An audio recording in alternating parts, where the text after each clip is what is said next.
안녕하세요. 괴담 공방에서 매주 수요일 저녁 9시 전해드리는 괴담 라디오입니다. 오늘 전해드릴 이야기는 미스터리한 소문 로 괴담입니다.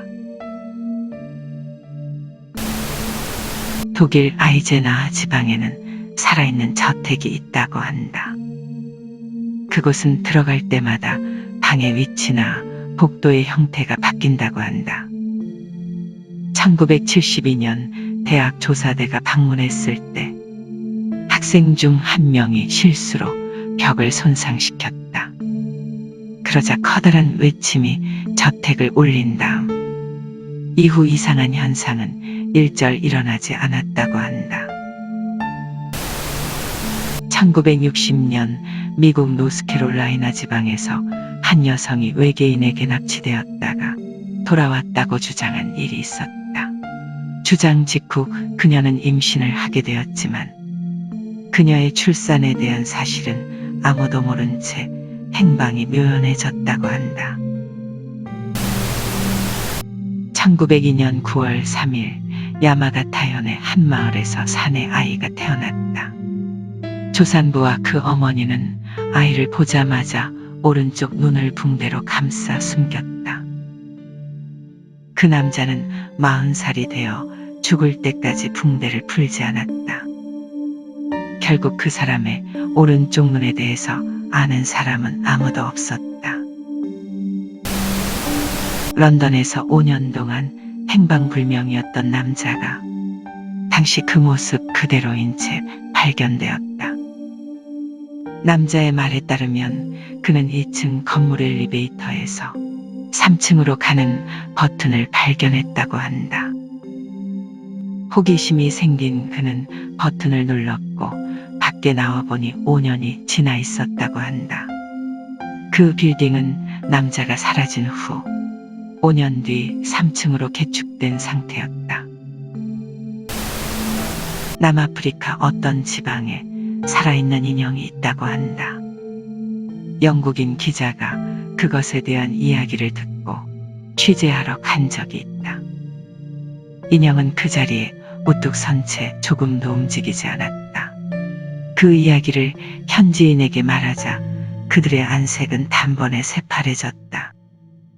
인형은 원래 앉아있는 자세라고 말하면서 기자가 황급히 인형이 있는 곳으로 돌아가자 인형은 자리에 앉아 웃고 있었다.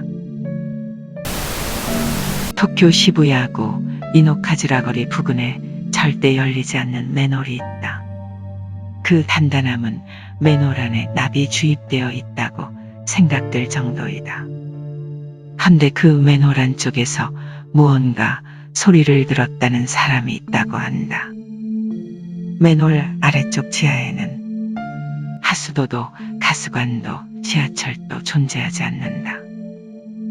이 맨홀은 대체 무엇을 위해 존재하는지 아무도 설명하지 못했다. 2차 세계대전 직후의 이야기이다. 중국 연역촌 근처 삼림지대에서 미확인 생물체의 발자국이 발견되었다. 중국 정부의 조사대가 파견됐지만 엄중한 감시에도 불구하고 발자국은 증가하기만 했다. 1960년대에 들어 다시 본격적으로 조사가 시작되었다. 이번에는 감시 카메라를 이용한 조사가 이뤄졌다. 녹화된 테이프에는 놀랄 만한 것이 찍혀 있었다. 아무것도 보이지 않는 가운데 다만 발자국만이 지면에 새겨지고 있었던 것이다. 1966년 2월 4일 홋카이도 치토세 공항을 향해 승용차로 주행 중이던 가족이 있었다. 그날 가족에게 이상한 일이 생겼다. 공항까지는 외길인데 계속 나아가던 중 어느 사이인가 역주행하고 있었다. 몇 번이나 방향을 바꿔도 원래 장소로 돌아가 버려서 결국 예약한 비행기를 놓쳐버렸다.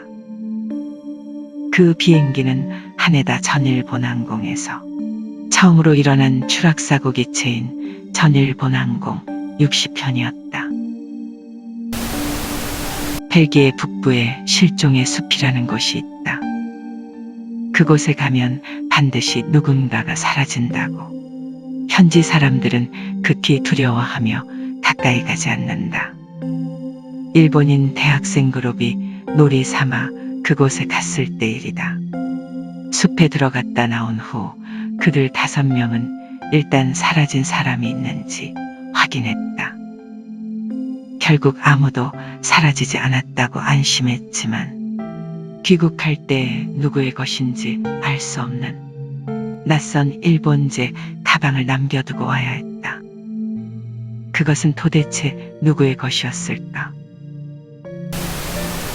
프랑스 남부 캄브레에는 깨끗한 물이 샘솟는 우물이 있었다. 수량도 풍부해서 마을 사람들은 그것을 오랜 세월 매우 편리하게 사용했다. 1862년 어느 날 갑자기 우물에서 물이 나오지 않게 되었다.